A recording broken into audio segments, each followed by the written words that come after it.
লাভ দিচ্ছি 6টা। হ্যাঁ 300 টাকা দিয়া। হ্যাঁ কেমন হচ্ছে? দিচ্ছি না ঠকছি কত? আরে তুমি ফালতু কথা কাও কি? তোমার দিয়েছি তারে লাভ দিচ্ছি না ঠকছি। আমারে ভুল মানলয় ছয় বুঝে কোনো লাভ নাই। আগে আমার কথার জবাব দাও। আমার এই যে আমার ঢাকার লাউ, আমার ঢাকার লাউ করছো কেন তোমরা?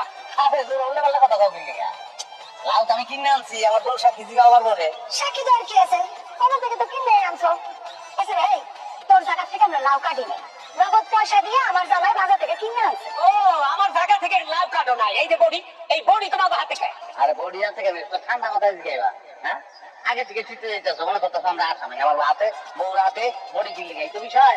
হ্যাঁ আমি 6টা লাউ লিয়ে বাইতে গেছি, 6টা লাউ কিনছি কিনলিগা এর লিগা চাচ্ছে একটা কিনলেই হয়, এখানে 6টা কিনছি কিনলিগা বডি লিয়ে আমার খেদা নিচ্ছে।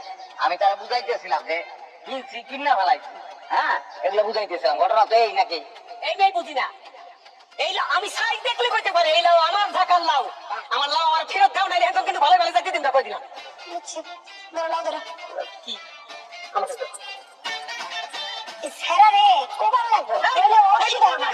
বাবা সত্য কত বড় সাহস! মনে করছিস কি ছাড়া আমরা সব টাকা লাগবে না বাবা। চলো চলো বাড়ি চলো। বাবা